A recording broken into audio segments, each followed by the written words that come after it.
यदि इसी तरीके से इलेक्शन होने वाला है जैसे हरियाणा में हुआ, तो बिहार का इलेक्शन का द एंड हो गया है इलेक्शन शुरू होने के पहले। बिहार इलेक्शन जो है इसके कोई मायने नहीं है यदि इस स्तर पे वहां पे धांधली हुई है तो। और मैं समझना चाहता हूं, जानना चाहता हूं कि ज्ञानेश कुमार जी कहां हैं, क्यों नहीं वो अभी एफिडेविट की बात कर रहे हैं। आए सामने और वो एफिडेविट दें कि राहुल गांधी ने जो भी सबूत रखे हैं वो गलत है। ज्ञानेश कुमार गुप्ता जी को सैलरी मिल रही है हम टैक्स पेयर के पैसों से। अपनी सैलरी को और अपनी नौकरी को यदि उनको वैध प्रूफ करना है, यदि यह स्पष्ट करना है कि वो कानूनी रूप से निष्पक्ष रूप से काम कर रहे हैं, तो वो सामने आए और राहुल गांधी के सवालों का जवाब दें और वो एक एफिडेविट दें कि राहुल गांधी झूठ बोल रहे हैं, गलत बोल रहे हैं, राहुल गांधी बेबुनियाद बातें कर रहे हैं। जब बात आती है ज्ञानेश गुप्ता के ऊपर में तो किरण रिजिजू जी उनको प्रोटेक्ट करने के लिए आ जा रहे हैं। कहां है ज्ञानेश गुप्ता, वो कब देंगे एफिडेविट? नमस्कार दोस्तों, कैसे हैं आप लोग। उम्मीद है आप सभी अच्छे होंगे। मेरे बगल में विंडो में आप देख पा रहे हैं राजीव रंजन जी वरिष्ठ पत्रकार हमारे साथ मौजूद हैं। सर बहुत बहुत स्वागत है आपका एक बार फिर से। Current unplugged by Rajiv sir का एक चैनल भी है, आप चेकआउट कर सकते हैं। बहुत ही इंफॉर्मेटिव वीडियोस उस पर आते रहते हैं।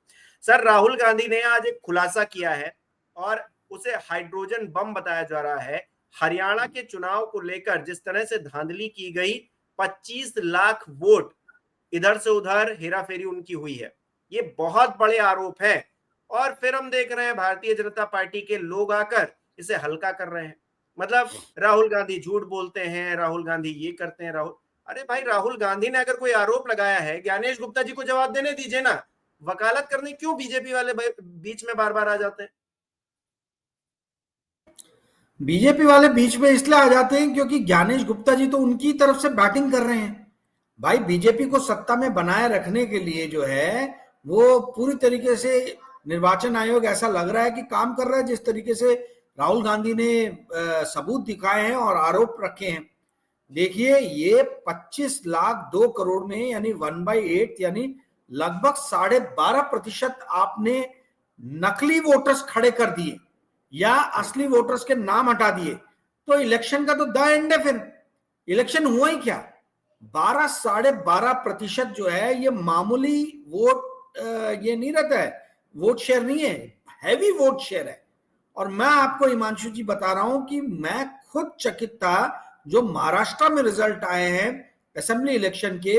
2-3 दिन तक तो मैं घर से बाहर निकलने की मुझे इच्छा नहीं हो रही थी, क्योंकि एक तरफा इलेक्शन जो है वो बीजेपी हारती हुई नजर आ रही थी। परंतु जिस तरीके से वोट मिले बीजेपी को और जिस तरीके से रिजल्ट सामने आया, उससे हमारे ऐसे पॉलिटिकल एनालिस्ट हिल गए कि इतना ज्यादा गलत कैसे हो सकते हैं।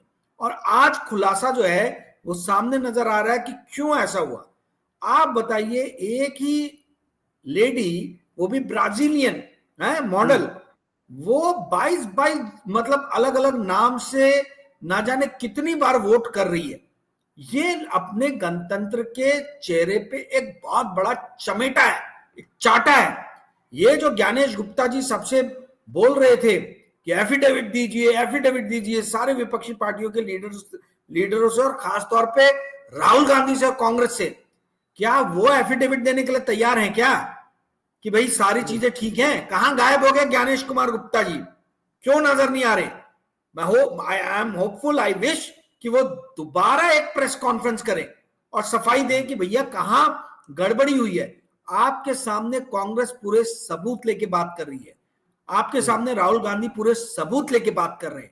आप सबूतों के आधार पे जो है उनके जो भी क्वेश्चंस हैं, अगर वो गलत है तो उनको खारिज कीजिए, परंतु उसे बोल देने से नहीं होता ना। ये तो एक सबूत दिख रहे हैं कि मैसिव लेवल पे फ्रॉड हुआ है पूरे के पूरे इलेक्शन प्रोसेस में। हरियाणा में 12% वोट स्विंग यदि हो जाए तो कितनी भी पार्टी लोकप्रिय क्यों ना हो, उसके हारने के चांसेस पूरी तरीके से तय है। और ये इलेक्शन कांग्रेस से चोरी किया हुआ इलेक्शन है। जो राहुल गांधी ने आज दिखाया, आज जो उन्होंने सबूत दिए, उससे स्पष्ट इंगित होता है कि ये इलेक्शन हराया गया है कांग्रेस को, प्रजातंत्र का गला घोटा जा रहा है। और आप ये समझ लीजिए कि यदि अभी भी आम जनता सचेती नहीं, जागी नहीं, तो देश में फिर प्रजातंत्र नाम भर का बचेगा। ऐसी इलेक्शन होगा और इलेक्शन पूरा रिग्ड होगा। जी हिमांशु जी।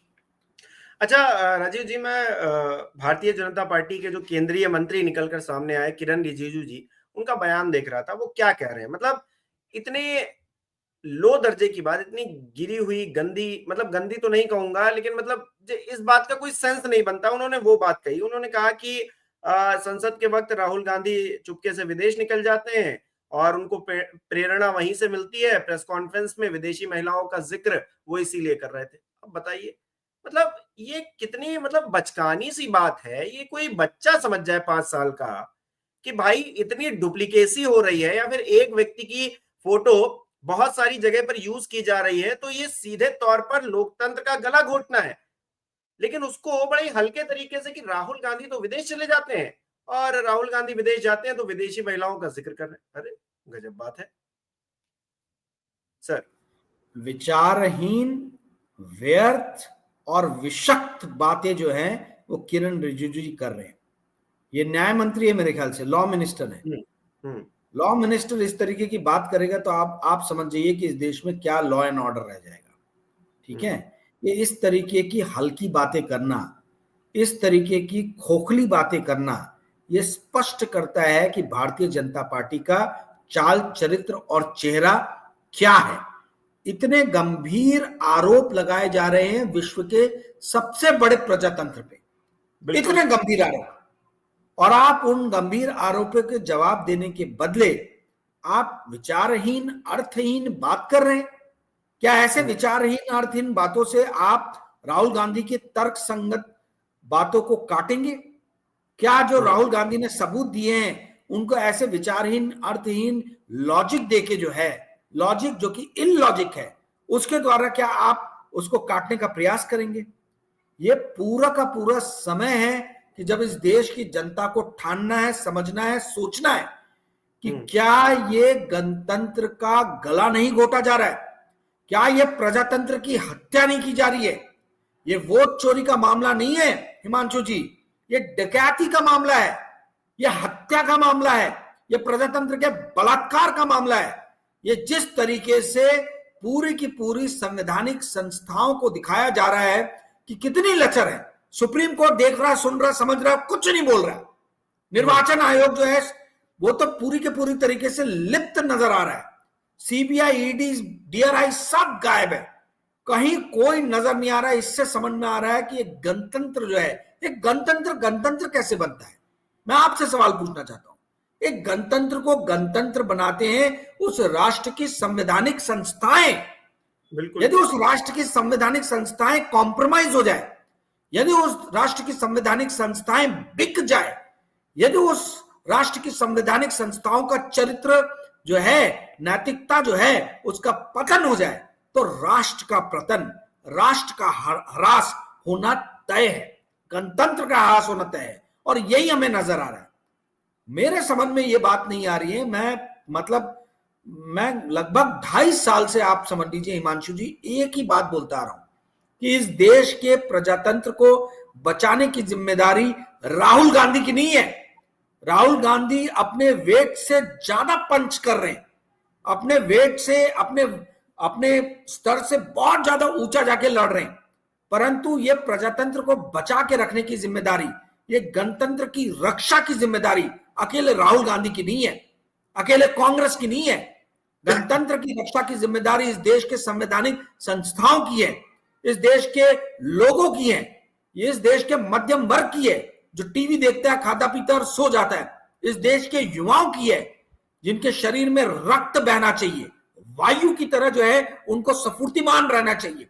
वो लोगों की जिम्मेदारी है कि यदि इस देश के अंदर में कुछ गलत घटित हो रहा हो तो उस गलत घटित होती हुई चीज पे तुरंत अंकुश लगाए, निरंकुशता को किसी भी तरीके से बढ़ावा ना मिले। किसी भी तरीके से कोई भी पार्टी, भले कितनी बड़ी पार्टी क्यों ना हो, कोई भी नेता भले कितना भी बड़ा नेता क्यों ना हो, वो इस देश के प्रजातंत्र के जो बुनियाद है, जो ढांचा है, उस पे प्रहार ना करे। ये चीज की जिम्मेदारी जो है हम सबकी बनती है। और राहुल गांधी ने आज एक बहुत अच्छी बात बोली जो मुझे बहुत अच्छी लगी। हालांकि हर बार मैं कांग्रेस पे टीका टिप्पणी करता हूं, उनके ऊपर में मैं जिम्मेदारी डालता हूं कि प्रजातंत्र को चलाने की बहुत बड़ी जिम्मेदारी अपोजिशन पार्टी की है।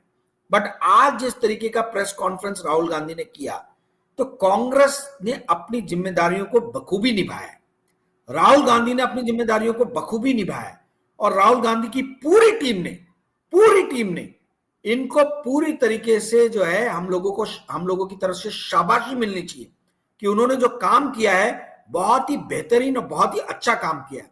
अब ये जिम्मेदारी हिमांशु जी आपकी है, ये जिम्मेदारी मेरी है, ये जिम्मेदारी इस कार्यक्रम को देखने वाले हर उस दर्शक की है कि किस तरीके से हम अपने प्रजातंत्र की रक्षा करते हैं। और राहुल गांधी ने वही कहा कि मैं अकेला सब कुछ नहीं कर सकता हूं, मैं आप लोगों के सामने सबूत रख रहा हूं, सुप्रीम कोर्ट देख रहा है, सुप्रीम कोर्ट क्यों नहीं कुछ करता है, इस देश की जनता देख रही है, इस देश की जनता को तय करना होगा कि हम किस तरीके से इस तरीके की निरंकुश बिहेवियर पे जो है वो अंकुश लगाए, रोक लगाए।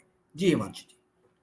अच्छा, राहुल गांधी ने आरोप लगा दिए, भारतीय जनता पार्टी ने पलटवार कर दिया, इलेक्शन होने वाला है, वोटिंग होने वाली है, 24 घंटे पहले ये खेल हो गया है।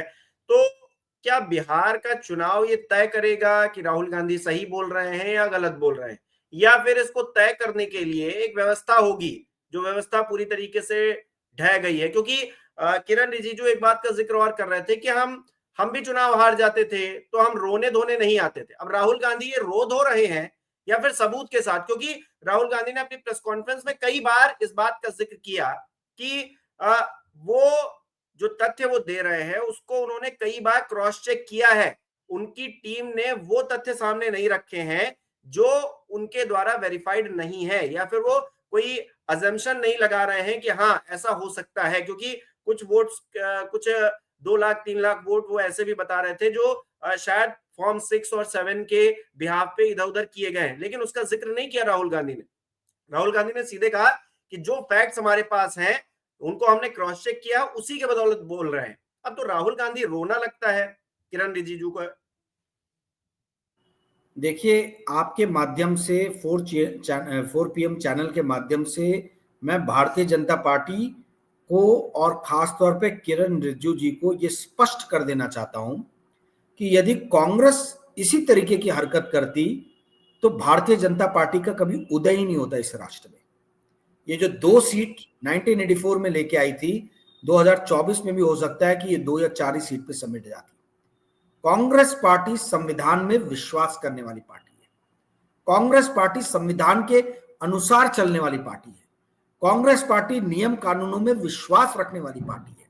और चूंकि वो लीगली वो चल रही है, वो एक हिसाब से, कानून के हिसाब से चल रही है, इसलिए आप जो है उसको रिसीविंग एंड पे फेंक रहे हैं। 2014 में चाहती तो कांग्रेस ये वोटर हेराफेरी करके भारतीय जनता पार्टी का उदय होने देती क्या? कभी नहीं आती। 2014 में भी कांग्रेस जीती, 2019 में भी जीतती, 2024 में भी जीतती। परंतु ये किरण रिजिजू जी को, कांग्रेस को धन्यवाद, कोटि कोटि धन्यवाद देना चाहिए कि कांग्रेस उस तरीके की बेईमानी नहीं कर रही है जिस तरीके की बेईमानी जो है भारतीय जनता पार्टी करती हुई नजर आ रही है। और यही कारण है कि जब भी निर्वाचन आयोग के ऊपर में किसी भी तरीके के इल्जाम लगते हैं, किसी भी तरीके का आक्षेप उन पे उठता है, तो निर्वाचन आयोग के बदले भारतीय जनता पार्टी के लीडर जो हैं वो रक्षा करने के लिए निर्वाचन आयोग का पहुंच जाते हैं। सवाल निर्वाचन आयोग के कार्यकलाप कार्य क्रियान्वयन पे है, ना कि किरण रिजिजू जी या भारतीय जनता पार्टी के ऊपर में सवाल उठाए जा रहे हैं। तो किरण रिजिजू जी क्यों आ रहे सफाई देने के लिए? और किरण रिजिजू जी को सोचना समझना चाहिए कि यदि यही काम कांग्रेस करती तो क्या भारतीय जनता पार्टी का कभी उदय हो पाता इस देश में? भारतीय जनता पार्टी का उदय इस राष्ट्र में सिर्फ और सिर्फ इसलिए हो पाया क्योंकि निष्पक्ष रूप से चुनाव जो है वो इस राष्ट्र में हुए। टीएन शेषन जैसा एक, कह लीजिए कि सशक्त निर्वाचन आयुक्त जो है वो कांग्रेस की ही देन है, लिंगदो कांग्रेस की ही देन है, इन लोगों ने, जो गिल साहब कांग्रेस की ही देन रहे हैं, इन लोगों ने बहुत ही सख्ती के साथ में जो है इस देश में कानून को, कानून व्यवस्था को और निर्वाचन की व्यवस्था को बनाए रखा है। कानून व्यवस्था निर्वाचन तो ये कह रहे हैं ना कि इन लोगों ने लोकतंत्र को तबाह किया है, हम लोकतंत्र को बचा रहे हैं। अब इनका लोकतंत्र बचाना क्या ये है जहां पर खुद की सरकार को रिपीट करते रहना, जनता जो वोट दे रही है उसके कोई मायने ना होना है क्या? लोकतंत्र कहां बचा रहे हैं? ये तो अल्पमत की भारतीय जनता पार्टी सरकार को ही बचा रहे हैं, ऐसा लग रहा है। भाई जिस तरीके से राहुल गांधी ने सबूत दिए, अगर 12-12, 12.5% फर्जी वोट हो तो कोई भी अपोजिशन का पार्टी जीत नहीं सकता है, कोई स्कोप ही नहीं है। तो ये जो आप बोल रहे हैं कल बिहार का इलेक्शन होने वाला है, उसमें क्या होगा? अरे ये इसी तरीके की यदि धांधली हुई है वहां पे तो इलेक्शन का द एंड है, समाप्त, खत्म, कुछ नहीं बचा है। यदि इसी तरीके से इलेक्शन होने वाला है जैसे हरियाणा में हुआ, तो बिहार का इलेक्शन का द एंड हो गया है। इलेक्शन शुरू होने के पहले बिहार इलेक्शन जो है इसके कोई मायने नहीं है यदि इस स्तर पे वहां पे धांधली हुई है तो। और मैं समझना चाहता हूं, जानना चाहता हूं कि ज्ञानेश कुमार जी कहां हैं, क्यों नहीं वो अभी एफिडेविट की बात कर रहे हैं? आए सामने और वो एफिडेविट दें कि राहुल गांधी ने जो भी सबूत रखे हैं वो गलत है।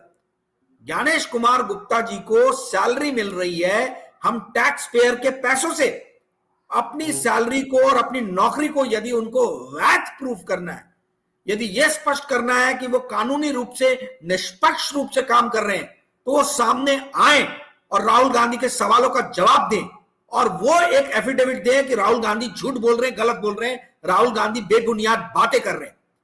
जब बात आती है ज्ञानेश गुप्ता के ऊपर में तो किरण रिजिजू जी उनको प्रोटेक्ट करने के लिए आ जा रहे हैं।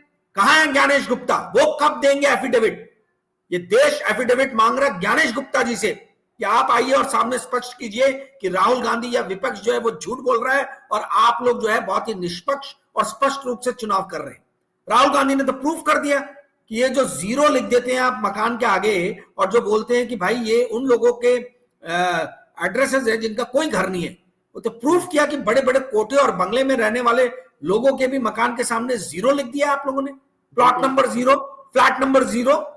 ये कैसा मजाक चल रहा है इस देश में? क्या ये प्रजातंत्र है? आर्टिफिशियल इंटेलिजेंस के युग में आप ये नहीं पता लगा पा रहे हो कि कितना डुप्लीकेशन हो रहा है वोटर लिस्ट में? आप ये नहीं पता लगा पा रहे हो कि एक ही आदमी देश में कहां कहां घूम के वोट डाल पा रहा है?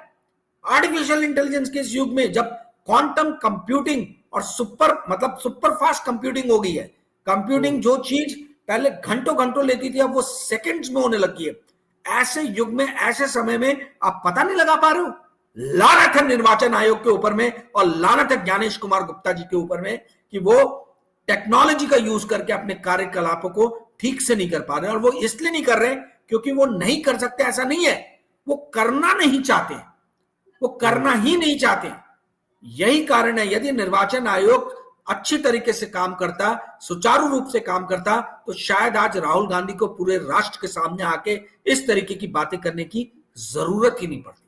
जी हिमांशु जी, बहुत बहुत शुक्रिया सर हमारे साथ जुड़ने के लिए, तमाम बातचीत के लिए। अब ये तो ऑब्वियस सी बात है कि राहुल गांधी आरोप लगाएंगे तो भारतीय जनता पार्टी वाले बचाव में उतर जाएंगे, लेकिन क्या ये लोकतंत्र की सेहत के लिए अच्छी बात है? हमारे दर्शक जो इस पूरे कार्यक्रम को देख चुके हैं उनकी क्या राय है हमें कमेंट बॉक्स में जरूर बताएं। इस वीडियो को लाइक करना, शेयर करना मत भूलिएगा। हमारे चैनल को सब्सक्राइब नहीं किया है तो वो भी जरूर कीजिएगा। बहुत बहुत धन्यवाद आप सभी का।